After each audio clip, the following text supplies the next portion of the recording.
Hi, and welcome to Dip In and Out with Lucy, the podcast that opens up the discussion around domestic abuse. I'm sitting down today with the fabulous Alice. I think Alice will be better equipped to explain who she is and what she does than I am. So over to you, Alice. Hello, Lucy. Hello, everyone. Thank you for inviting me. Yeah. I'm Alice Smith. I do quite a lot of different things, really. I am a teacher for about 20 years now, an English teacher. I'm a writer. I love writing books and blogs and hoping to get published. And I've written a guide called the 361 Recovery Guide after launching a group for women survivors such as myself, which helps people on their road to recovery with a mental health focus. More about that later, maybe. And I'm a mother of two sons. And then I always say at the end, I'm an optimist. So I think as a campaigner as well for about 8 years now, I think you have to remain an optimist as well as other things when you hear what people say about you. So yeah, I would say an optimist above all. I love that. I absolutely love that. And especially when you're working around something that is such a difficult subject as domestic abuse, remaining optimistic isn't always easy, is it? No, I don't ascribe to I did go for a trusteeship with Women's Aid.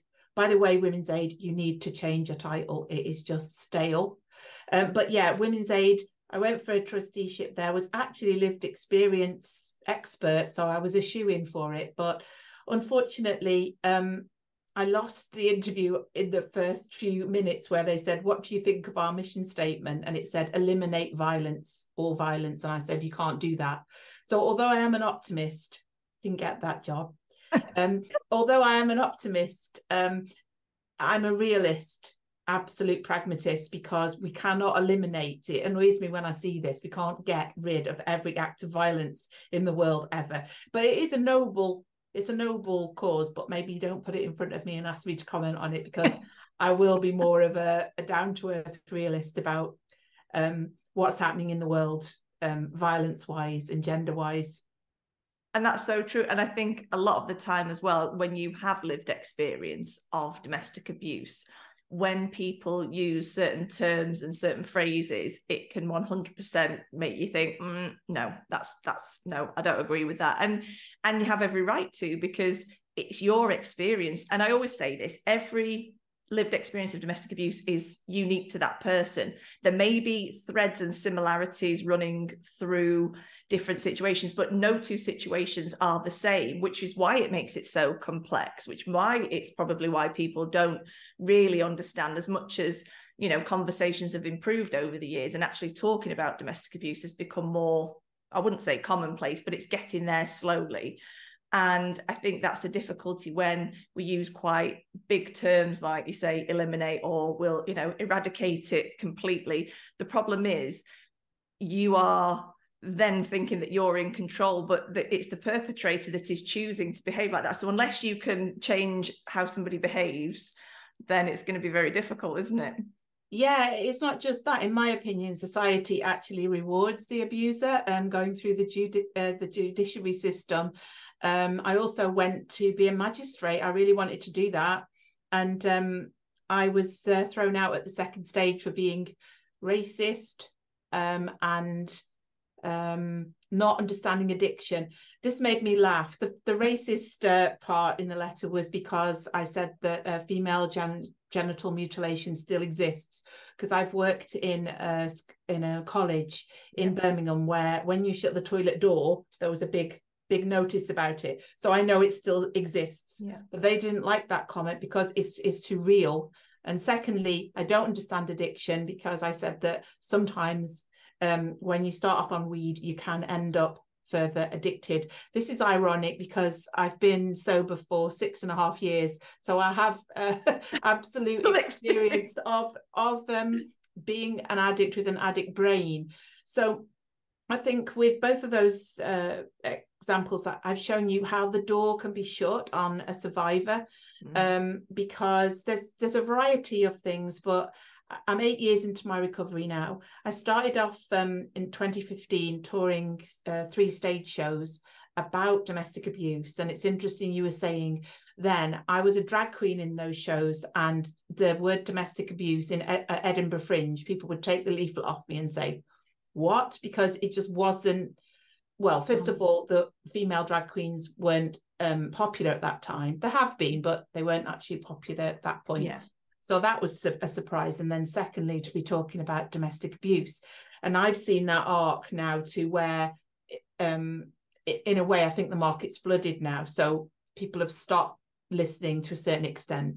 But there's a lot of shame as well associated with coming out and saying you're a survivor. And then when you go out into these arenas, like to be a trustee or a magistrate, I experienced what this year I've come to call the lived experience glass ceiling, which is only so far and no further. So it was okay for me to do 361 recovery program. It's okay for me to go back into teaching, although I did get sacked from teaching when they found out that I was having my house repossessed, because that was embarrassing. And it's okay to have a podcast. It was okay to do shows, although the tabloids took offense to my shows at that point, the Daily Mail and the Sun, because I was talking about something that they didn't really want spoken about. But it's not okay to go into positions of power. So that's my work's really come on from entertaining in a burlesque show in 2015 to 8 years later, attempting to get into these spaces and having door after door slammed in my face because I'm not making the right noises as a survivor. I'm not staying a victim. I'm not staying a survivor. I'm actually becoming a challenger. What I really want is to bring people. I want to do it. I want to get into these spaces. Then I want to bring other people in. Yeah, I couldn't agree more. And I think the irony where you were just saying then about trying to get into those spaces, and a blog I'd done a while ago that I'd wanted to was Hide in Plain Sight, because ironically, although victims and survivors can't get into those places, perpetrators more often than not are already there. And it's actually promoting them and giving them that platform to say, that person is a charmer, they're this, they're that, they're wonderful, they're not making any of the wrong noises, they're not making any waves.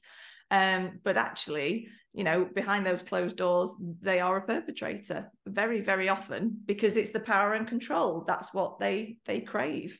And that's so true. Yeah. And there's I've come across a lot of narcissistic women in the charity world.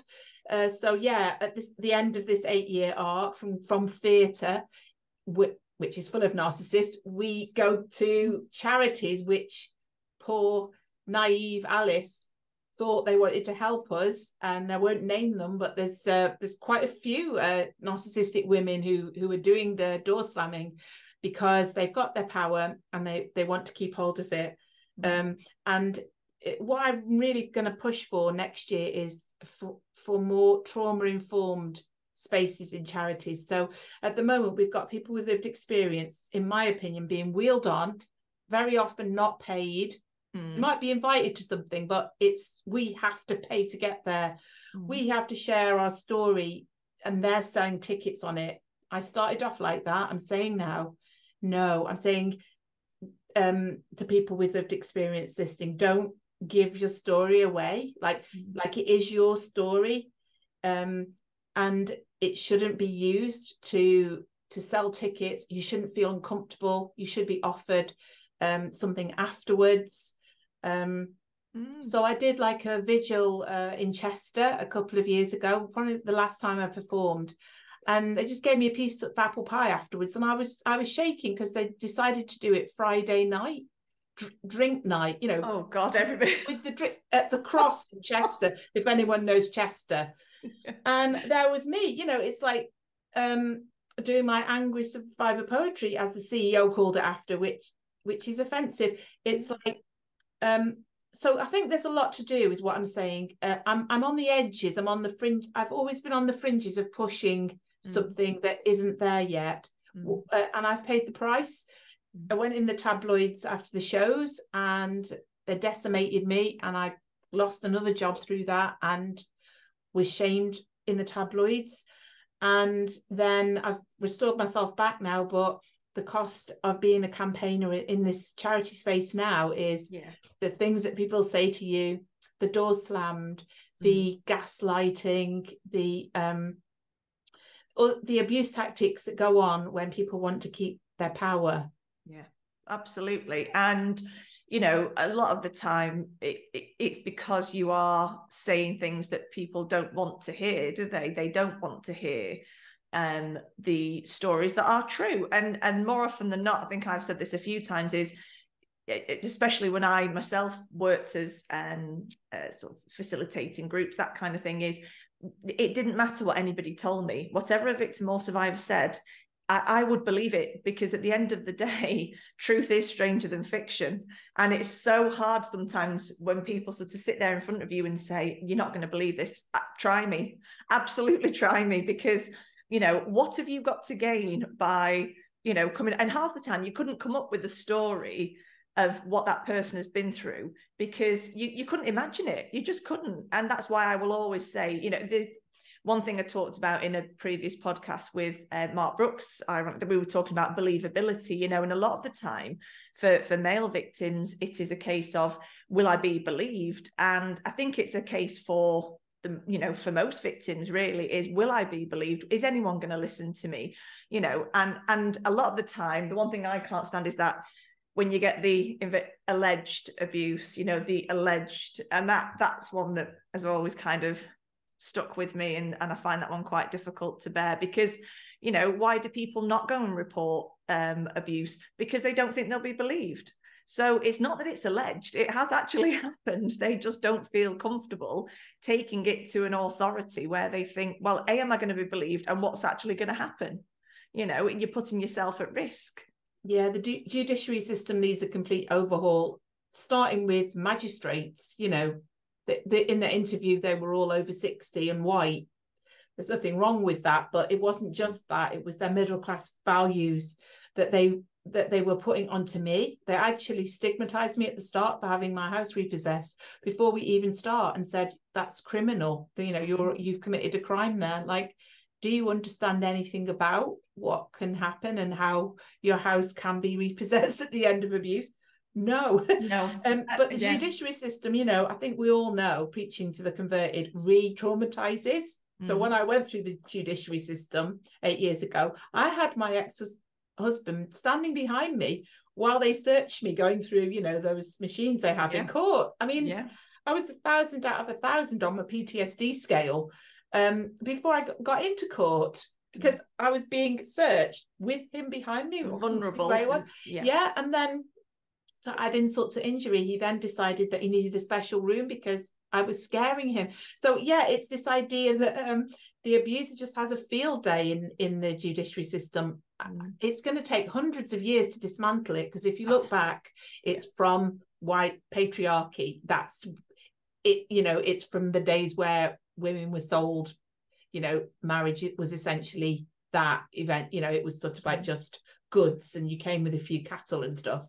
That's where it's from. And it needs to be, just as marriage has been overhauled and is evolved into fantastic things now, so the judiciary system, it just needs to be demolished and started again, I think.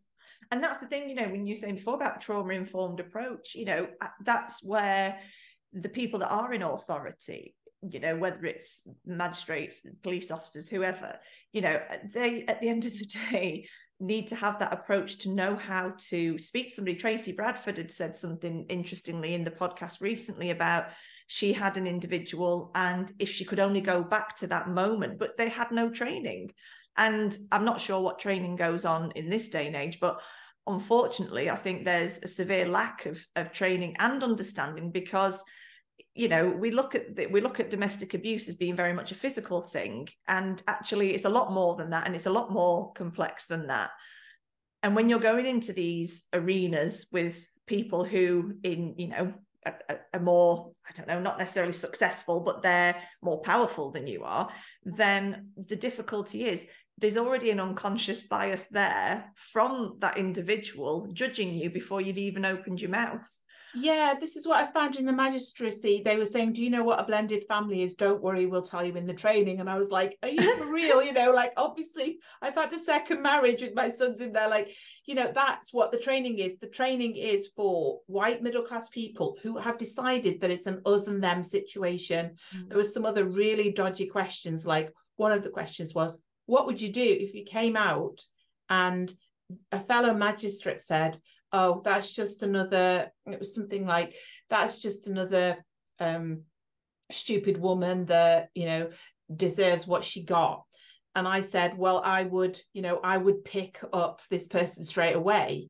And I would, you know, and then I said, why did you ask me that question? And he said, because that happens all the time. So you've got this magistracy. I'm sure there are really good magistrates, by the way, but as a block, as you've got a certain type of person. So I think rather than training, and I'm going to do more on this next year, we need people with lived experience in these places. So but just look what happened there. The past, like the repossession, which was caused by the abusive husband, actually financial abuse, it goes on as a dark mark in your interview. So already you're stigmatized. So it's like, I can understand it's scary. It's scary to let us in, to let people who don't look like you, they don't sound like you, and you've been brought up to think that they were chaotic. But all of this has to change, because if you look at someone who's had trauma in their lives, especially early on, there is that chaotic element. I don't really like that word, but that's what another word I heard in the magistracy, chaotic lives. It's like, I hate it, but I feel like it could be applied to me. So it's just this, you know, it's about trying to understand each other, I think, rather than feel scared and threatened by each other. Yeah. And I think, you know, you are right in terms of when we talk about if it's something that could have happened in your early childhood, how are we ever going to change the future and the children that are growing up now and probably statistically, as they say, would be in a domestically abusive household?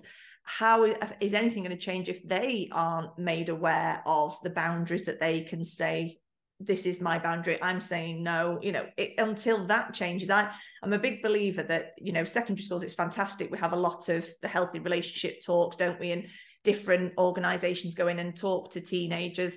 But a lot of the time that learned behavior for that teenager is established by then. And so when we look at sort of primary, maybe even year 6, children are a lot more intelligent than we give them credit for. And especially in this day and age with technology, with all the social media and everything else, they grow up a lot faster, I think, than they know a lot more. My youngest knows a lot more than I ever did at 10 years of age, but going on 11. But if we give them the sort of respect in a way to say, you have the right to have these boundaries, you have the right to these feelings and thoughts, you know, then that potentially in the future could change things. If we just carry on going along saying you have to put up with this, and then when you get to secondary school, we'll talk about it then. How many children are kind of lost by that point who believe that now is normal behavior?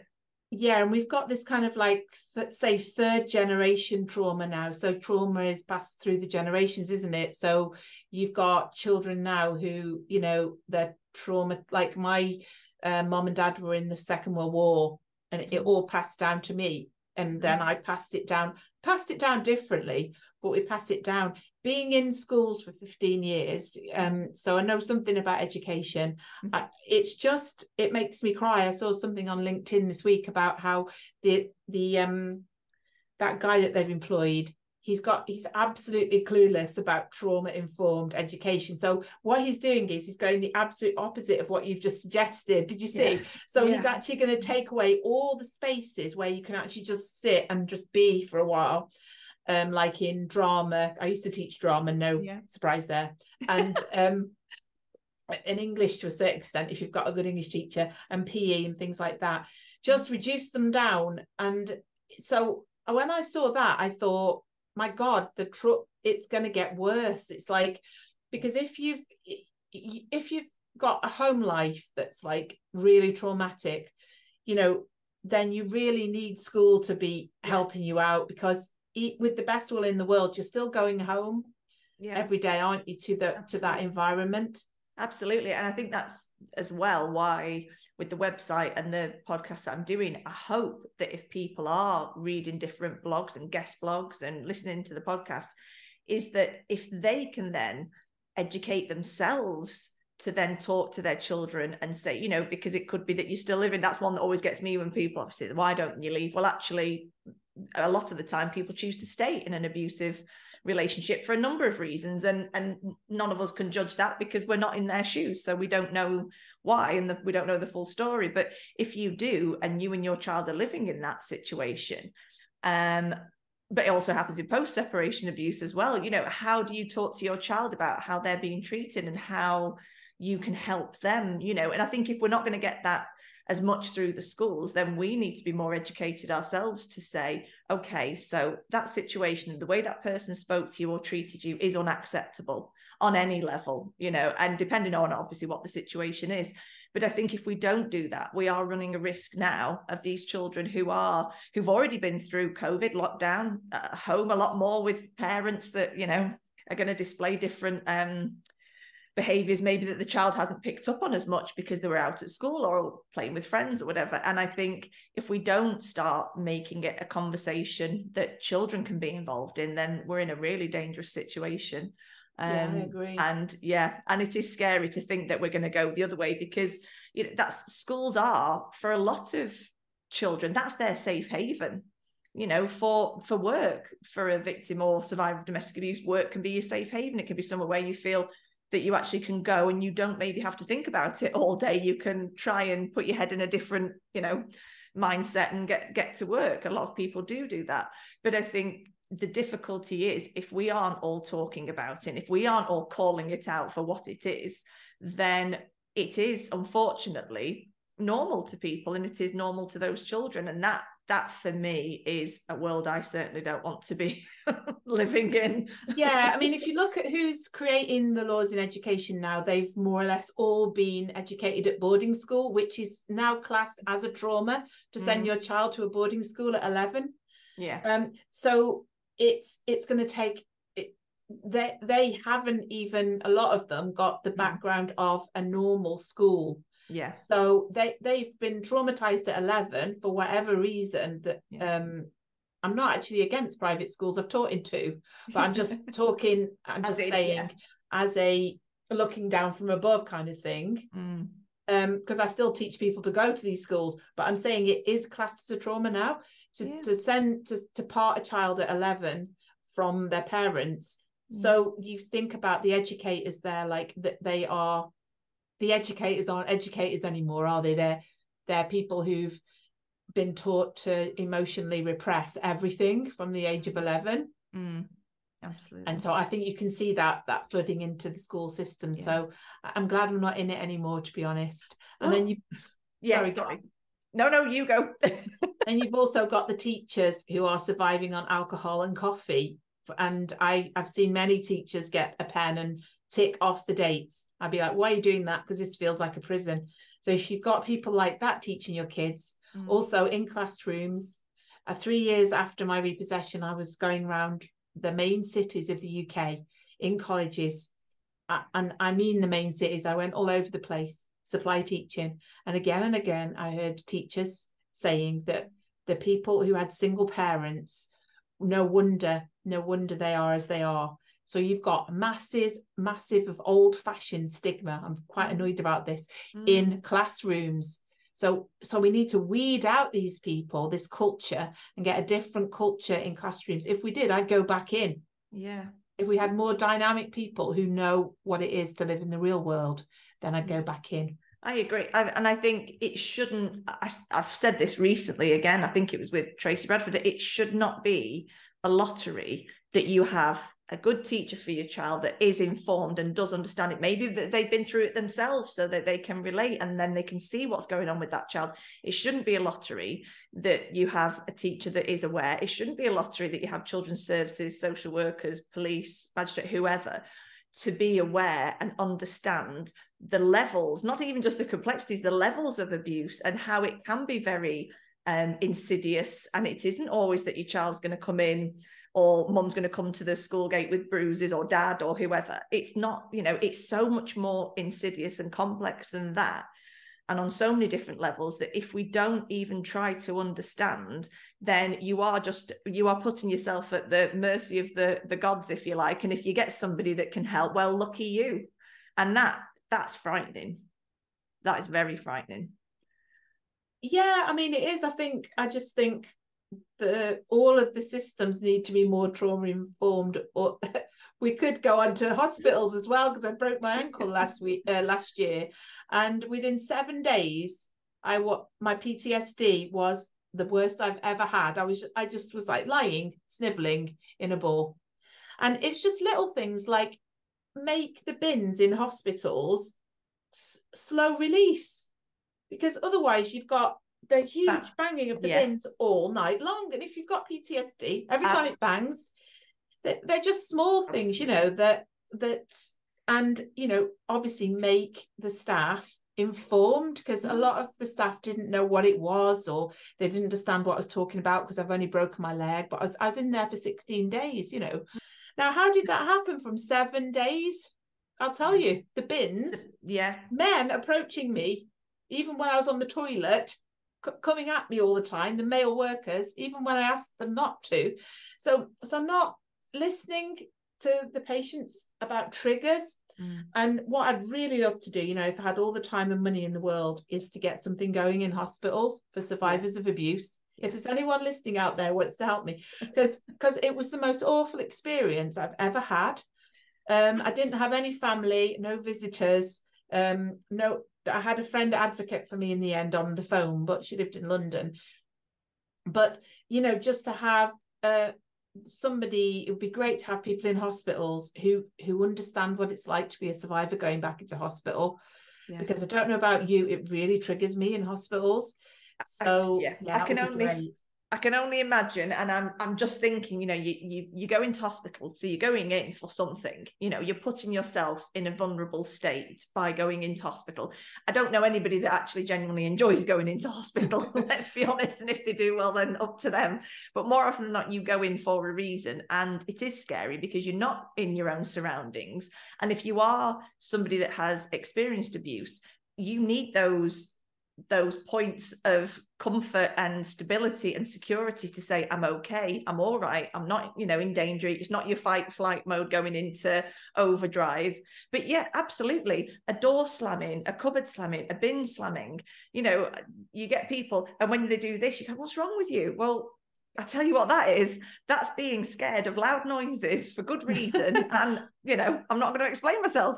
But it is difficult, and we shouldn't be put in that situation where you feel that you have to explain, oh, I'm sorry, the reason I'm reacting like this is because of this.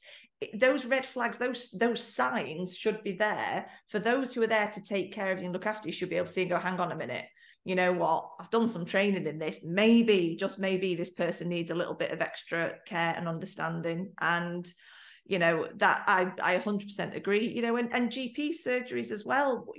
We need to be more understanding, and that's exactly, it is that trauma informed approach to every area. And actually, I've done some trauma informed training myself, and I loved it. I absolutely loved it, because it was just, get it, okay, brilliant.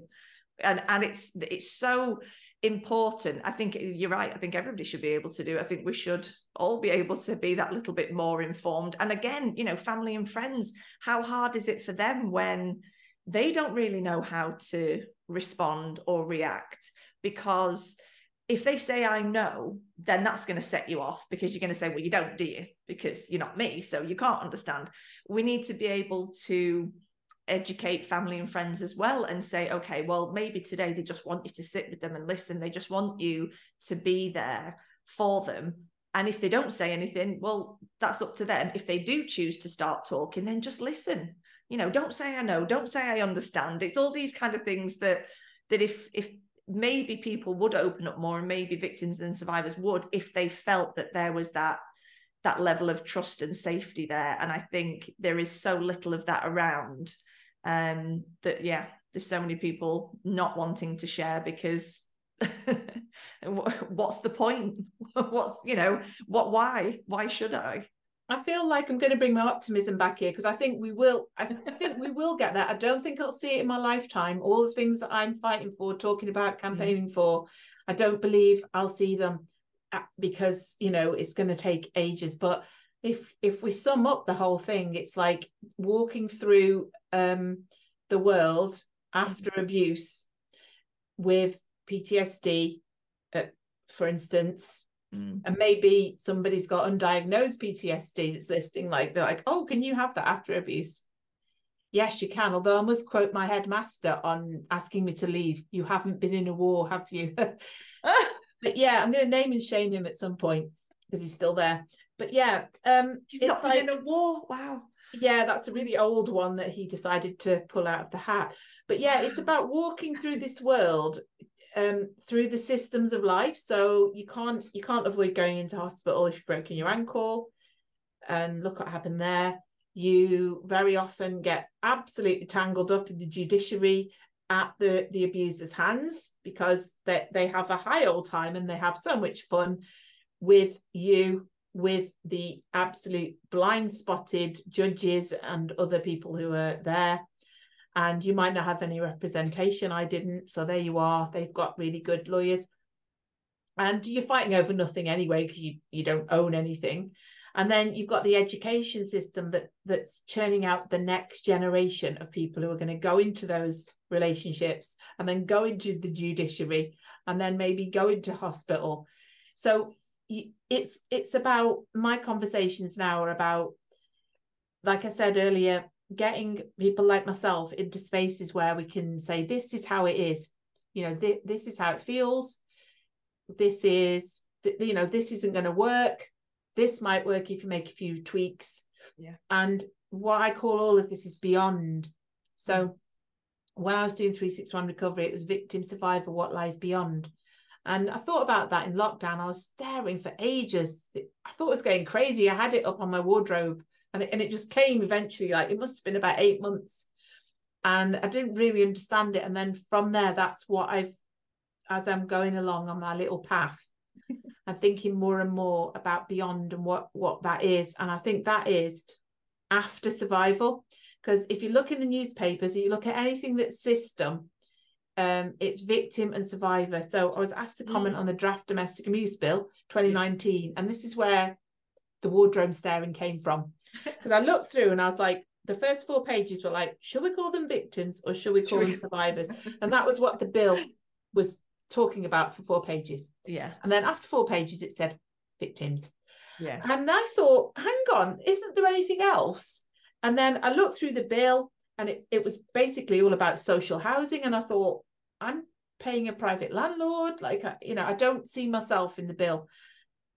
And that's where it came from. And as I've gone on, I keep thinking, I don't see myself in this, and people like me. I just don't see it. Like, I don't consider myself a victim. I will call myself a survivor, because in Zoom meetings, it's like, what do you say? So I just say it, but I haven't come up with what it is yet, but it's sort of, I've decided it's called happy enough, with a full stop in between. The third stage is happy enough and happy enough. Because every so often I'll say to myself, oh, I'm happy enough today. That's like, after what I've been through, that's good enough for me. Good enough for that. Happy enough. Because I realistically don't think I'm going to meet Prince Charming tomorrow and he's going to whisk me up my feet. So yeah, happy enough. Some people say thriving, don't they? But I find that a bit cliched. So like, I'm thinking, well, what else? And the fact that I can't come up with anything means that there's not enough of it around. There's not enough people on LinkedIn are banging on about victims. They're banging on about being survivors, but let's hear a bit more about like what happens to them next. Do you know what? That they go back to be victims sometimes, don't they? So well, exactly. And you can feel like a survivor and still end up going back and then come out. And it's I think what's really difficult as well is when and in the same sort of vein, when people talk about, you know, moving on, I always feel very much it's a case of moving forward. I don't think you can ever, this is just my opinion, I don't think you can ever move on as in, you know, say, just that's done, see you later, this is now my brand spanking new life. Because unfortunately that is there, it is part of you now, and it's always going to be with you. Loads of people do that though. Yeah, and I just think for me, it is more a case of moving forward. And there are days where you end up going backwards again, and then you have to move forward again. So I just constantly see it as a moving forward slowly at your own pace, not anyone else's pace, and taking it day by day, because there are, like we all have in life, good days, bad days. And I think moving on is something that I don't believe is, personally, I don't believe is possible, because it is there and it is part of you now. And you hopefully maybe have learned from certain things that have happened to you. So you do want to move forward, and you do want to, you know, a lot of people do go into working with domestic abuse victims, survivors, and ...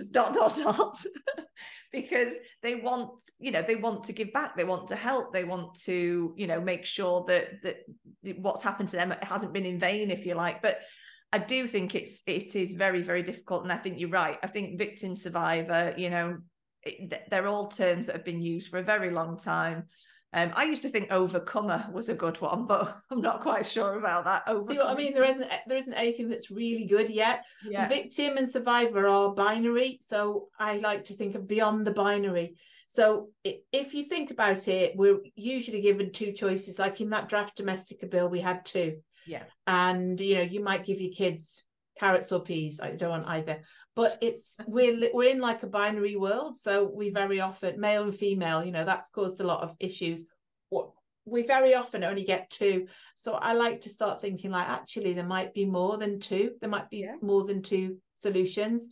The third one is what we're all in. All of us that are listening to this, watching it, and have experienced abuse are in this third one.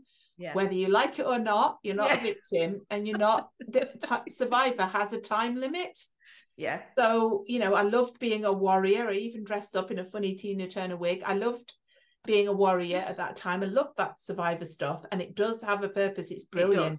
And it can give you pride, and it, you know, on bad days it makes you feel good. But sooner or later, there has to be something else. And I think just walking through the world with the trauma I've experienced, it's really difficult. You know, I do find it difficult. Things we've talked about today, just being in these systems that don't seem to understand. Yeah. And I think that takes a lot of energy up. Absolutely. And I don't think people realize how much energy that can take, whether you're in a courtroom, whether you're in a hospital, whatever it is, you are almost going back into survival mode, if you like, or you know, and it's hard to explain to people how much that does affect you, how much adrenaline is pumping through your body. You know, you're living on your nerves, and it is exhausting. It is absolutely exhausting, and that takes a certain amount of time to get through. And you know, it's not an easy one at all. And I think that's where you know, we do need to get this conversation out there, and as much as possible say it isn't something scary to talk about. I think that's one thing that I've always felt. When you talk about domestic abuse, people find it quite intimidating, and oh, she went there, she said those, you know, that's because there's a stigma attached to it though. They want you to be quiet, they don't want you to like spoil their Christmas meal. Like this this tattoo I had for one of my shows, the poppies symbolized the women that died, because I did a lot of campaigning, how many women had died per week in the UK. Wow. And I used to lay poppies and things like that. But then I went for a Christmas meal 2 years ago, and someone asked me what it was, and it's a Christmas meal. So I thought, I've got to tell them. And it, you know, like you said, it just killed the Christmas meal. Yeah. Not for me. No. But they didn't, they were like, oh, it's like, well, don't ask me then, because I can't possibly just say it's a pretty thing, because it does, you know, it's meaningful.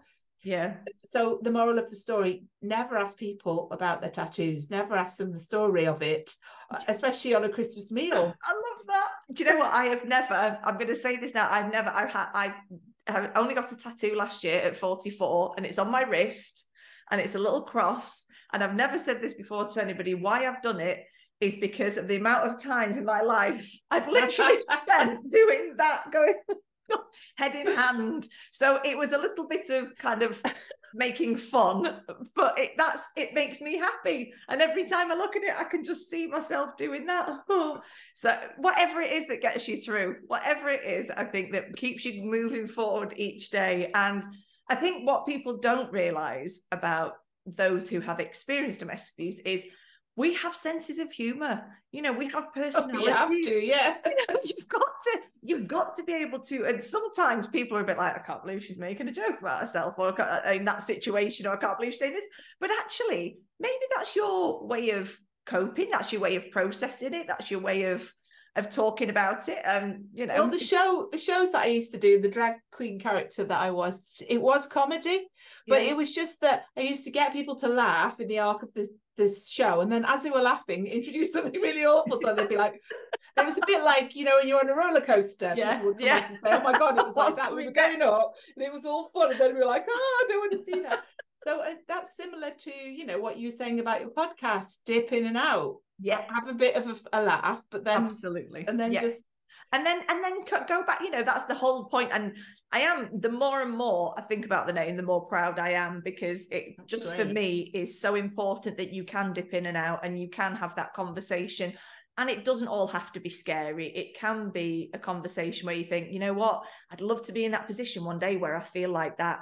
That's my hope, is that if people listen and they engage with all the different content, then they will think, actually, I'd love to be at that point in my life where I feel like I could joke about my tattoo or joke, and because life is too short, you know, everything comes eventually, but it is hard when you're looking at people's content and you feel like they are there and you'll never get there. But believe me, you can get. Yeah, absolutely. You can. But could I give you one of my poems to finish, which is called please. Oh yay, right. Look at this. No, it's not cheerful. No, but I don't think I've written one cheerful one. No, I love it. Go for it. This one is called We Survive, and I've done this in many countries in the world, quite angrily, and silenced people while they were trying to drink wine and things. So that's been fun, like literally scared them to death with it. So yeah, so that's that. I found that quite funny. Yeah, so it's called We Survive. Okay. We walk with bullet holes in our backs, but we survive. And we don't. Right, we can edit it. We can edit it. Don't worry, we can edit. Martin's a whiz. He can edit. That'll be gone. Can't we just leave it in because it's funny? Okay. We walk with bullet holes in our backs, but we survive. And we don't wear envy yet, but we drink sugared tea to forget, and we survive. We're no longer welcome on our own mats splattered with bills, and we carry a half light that disturbs and chills. We are branded with some invisible debilitation, but we survive. We march for the bus in worn out shoes, and sometimes we lose, but we survive. And those bailiffs' love letters are the price we pay for our freedom. We're hungry now, but hungrier to be free. And we're often beaten, shamed, but we survive untamed. We don't look right. Holes in tights, hairbrush fights, dark-rooted, unsuited to your open plan. But we survive.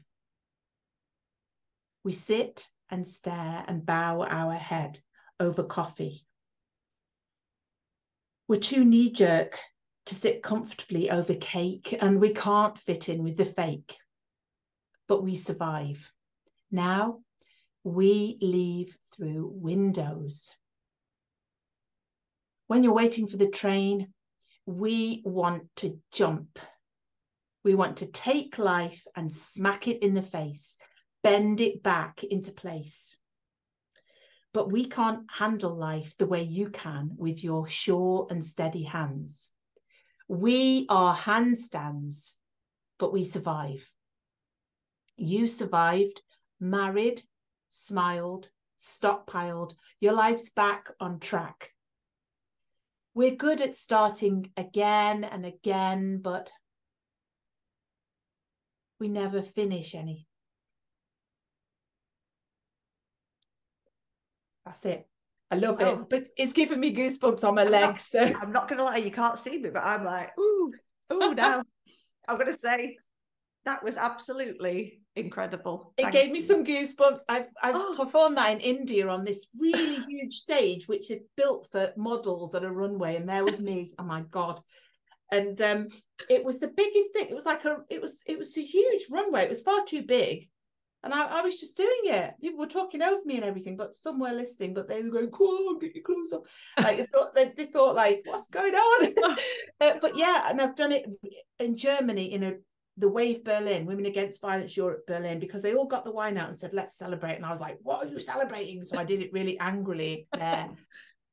So it's one of my favorites because it's beautiful. A bit of an anthem, and within it it was written, what was happening was what was written. So I was thinking about jumping in front of a train, if I'm quite honest, 2015.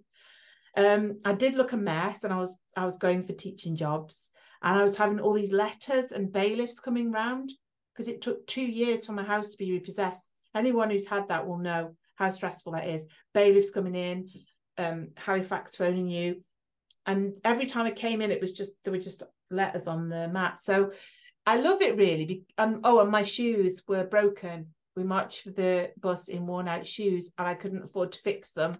So it's got everything in there. And I think that's why when you hear it, it just does something to you, because and it helps me remember how hard it was and how horrible it was.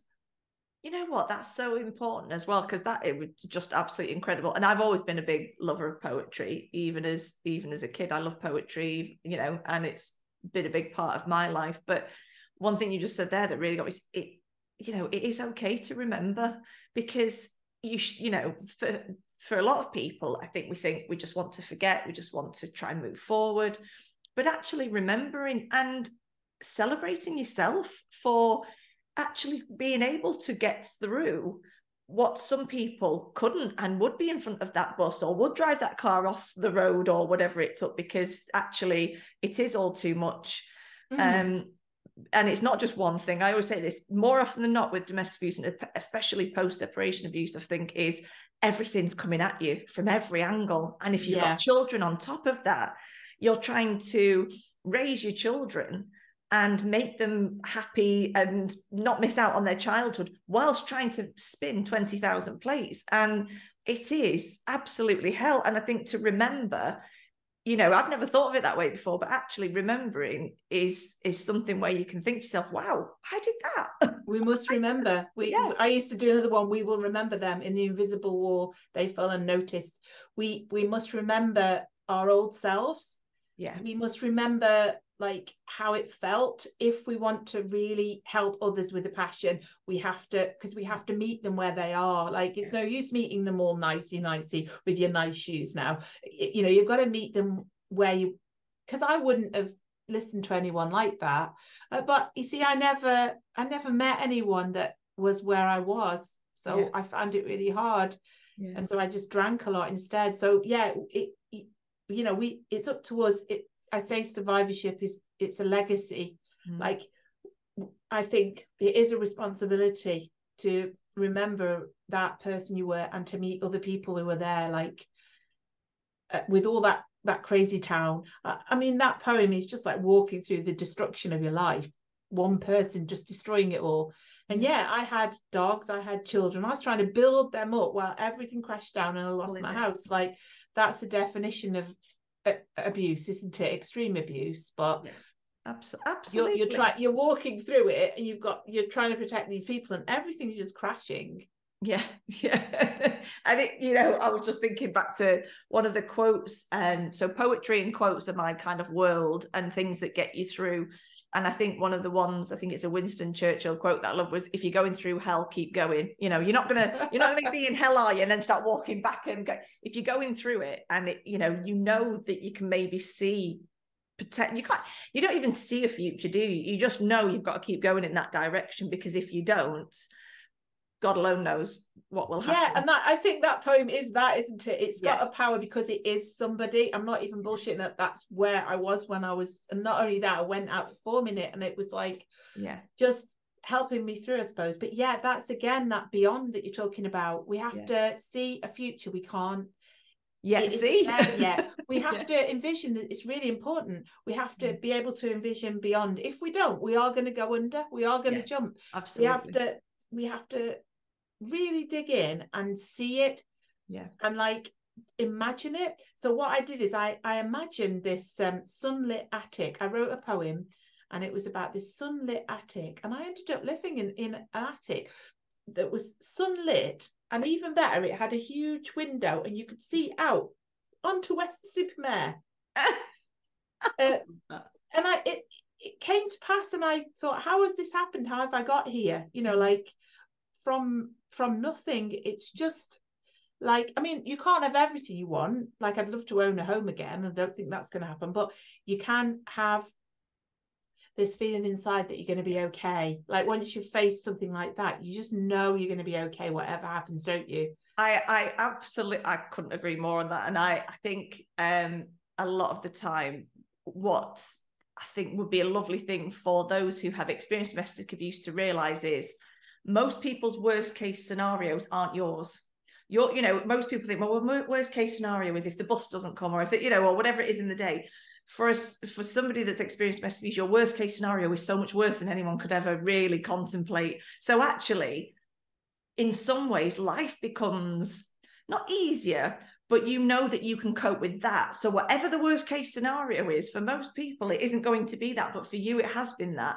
Therefore, you can handle it, and you know you can, because you've come out the other side of that particular period of your life, and you've taken with it the lessons that you've learned to try and move forward. And like you say, to try and help other people, to try and make sure that people realize that they're not alone. That was one of the biggest reasons I set up You Don't Own Me, and the podcast, was because I couldn't bear the thought of anyone ever feeling completely alone. And it doesn't matter. You can have all your friends around you, you can have all your family around you, and that's incredible and that's wonderful. But at the end of the day, it's you putting your head on that pillow at night. Not, they're doing what they're doing with their life, and that's fine, and they try and be there, but actually it is you and you alone when you turn those lights off and you put your head on the pillow. And that's really what I would never want, is anyone to feel that alone. That's definitely brilliant. So that's why I do it. You've ended on a positive there. I'm so glad. We've got to do this again, so please, will you come back? Definitely. Well, yes, I've got 500 poems, so there you are. Well, we can listen, you can put them wherever you like. We can put them as a link on the website, whatever you want to do. No cheery ones. Cheery. Oh, well, I will end it there, but thank you. This has been an absolute joy. And to say we're talking about domestic abuse, that's saying something, isn't it? This has been an absolute joy. I've loved every minute of it. And I'm not quite sure what we've talked about, but thank you for the invite. It's been a great chat. We should have had like a tea and cake as well. No, I think it's a very much needed conversation, and more conversations like this need to be happening all over, definitely. So thank you, Alice. Thank you so much. Thank you, Lucy.